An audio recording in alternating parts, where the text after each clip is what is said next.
C. Joseph Vijay எனும் நான்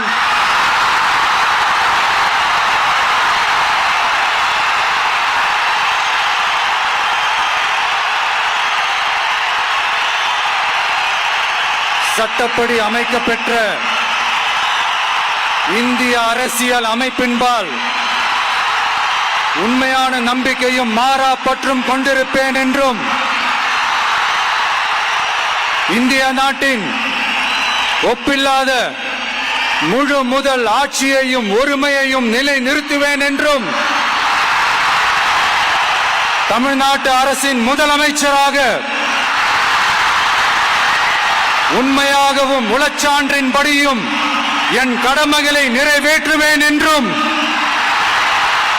அரசியல் அமைப்பிற்கும் சட்டத்திற்கும் இணங்க அச்சமும் ஒருதலை சார்பும் இன்றி விருப்பு வெறுப்பை விலக்கி பலதரப்பட்ட மக்கள் அனைவருக்கும் நேர்மையானதை செய்வேன் என்றும் ஆண்டவன் மீது ஆணையிட்டு உறுதிமொழிகிறேன்.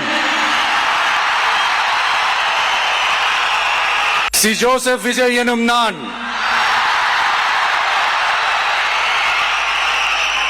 தமிழ்நாட்டு அரசின் முதலமைச்சர் என்ற முறையில் எனது கவனத்திற்குள்ளாவதும் தெரிய வருவதுமான எந்த பொருளையும் முதலமைச்சரின் கடமைகளை உரியவாறு நிறைவேற்ற தேவையான அளவுக்கன்றி ஒருவரிடமோ பலரிடமோ நேர்முகமாகவோ மறைமுகமாகவோ அறிவிக்கவோ வெளிப்படுத்தவோ மாட்டேன் என்று ஆண்டவன் மீது ஆணையிட்டு உறுதிமொழிகிறேன்.